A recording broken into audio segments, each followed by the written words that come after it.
दोस्तों, हमारा देश भारत विविधताओं का देश है।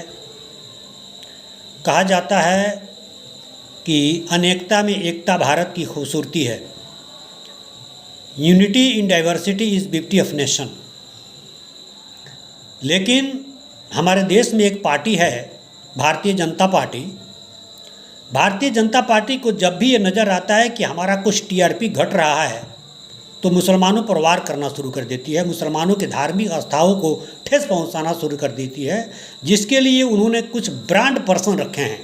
जैसे यति नरसिम्हानंद डसना से हैं, एक रामगिरी हैं, प्रज्ञा सिंह ठाकुर हैं, नुपुर शर्मा हैं, कभी बहुत सारे ऐसे ब्रांड पर्सन हैं बीजेपी के पास जो मुसलमानों के धार्मिक आस्थाओं के खिलाफ भाषण दिलवाती है या मुसलमानों के धार्मिक आस्थाओं पर कुठाराघात करती है, अशोभनीय असभ्य भाषा का इस्तेमाल करते हुए, जो कि हमारे देश में एक धारा है 295A।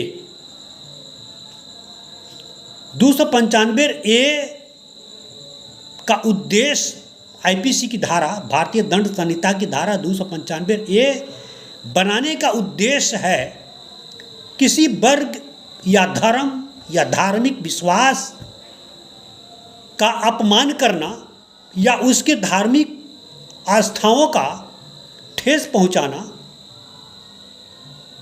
या फिर भारत में घृणा फैलाने के उद्देश्य से कोई ऐसा हेट स्पीच देना जिसके तहत उस व्यक्ति को गिरफ्तार करके 295A के अंतर्गत उसको 2 साल की सजा और फिर आर्थिक दंड भी हो सकता है। लेकिन मेरे दोस्तों, अगर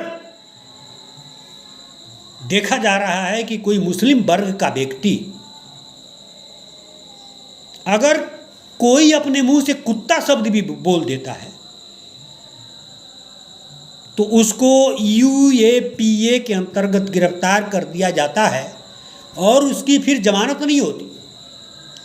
UAP भी हमारे देश में एक धारा है, अनलॉफुल एक्टिविटीज़ प्रिवेंशन एक्ट, गैर कानूनी गतिविधियां रोकथाम अधिनियम, जिसके अंतर्गत भारत में कई मुसलमानों को गिरफ्तार किया गया है। इस प्रकार से ये भेदभाव मैं पूछता हूँ अपने देश के संसद से और हमारे देश का जो सुप्रीम कोर्ट है उससे, न्यायपालिका, उससे पूछना चाहता हूँ कि क्या रामगिरी के खिलाफ कोई कार्रवाई होगी? डसना के यति नरसिम्हानंद के खिलाफ कोई कार्रवाई होगा? अगर नहीं होगा तो क्यों नहीं होगा? क्या कानून इजाज़त देता है कि आप कम्युनिटी के आधार पर किसी धर्म विशेष के धार्मिक आस्था से खिलवाड़ करें और कोई आदमी अगर एक शब्द बोलता है तो उसको गिरफ्तार करें? मैं कहूँगा कि ऐसा नहीं। अगर इस तरीके से आप भेदभाव करते हैं, देश में सरेआम नफरत फैलाने की आज्ञा किसी व्यक्ति विशेष को धर्म के आधार पर देते हैं, तो ये समझा जाएगा कि इसका तमाम रास्ता, यति नरसिम्हानंद का रास्ता, रामगिरी का रास्ता, नुपुर शर्मा का रास्ता और प्रज्ञा सिंह ठाकुर का ये तमाम गैर कानूनी गतिविधियां, ऑफेंसिव वर्ड्स का इस्तेमाल करने का, किसी धर्म के धार्मिक आस्था को ठेस पहुंचाने का, गाली देने का तमाम रास्ता भारत के संसद और सुप्रीम कोर्ट से होकर के जाता है। आप कह सकते हैं, अगर हमारी बात तीखी लगे तो आप बोर्ड लिख करके सुप्रीम कोर्ट के दरवाजे पर, भारत के संसद पर साट दीजिए, लगा दीजिए कि in India justice and equality is not for Muslim.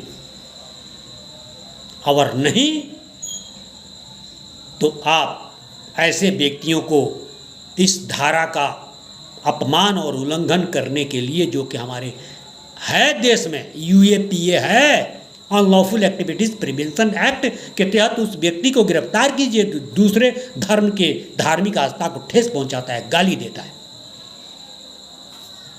और भारत के मुसलमानों को, खासतौर से जिसका धार्मिक मान्यताओं का अपमान होता है, उन लोगों को आना चाहिए और अपने जमहूरी निज़ाम का, अपने लोकतांत्रिक अधिकार का पालन करते हुए भारत के संसद को और सुप्रीम कोर्ट तक को अवश्य घेराव करना चाहिए। ये कभी किसी हाल में बर्दाश्त नहीं किया जाएगा। जय हिंद, जय भारत।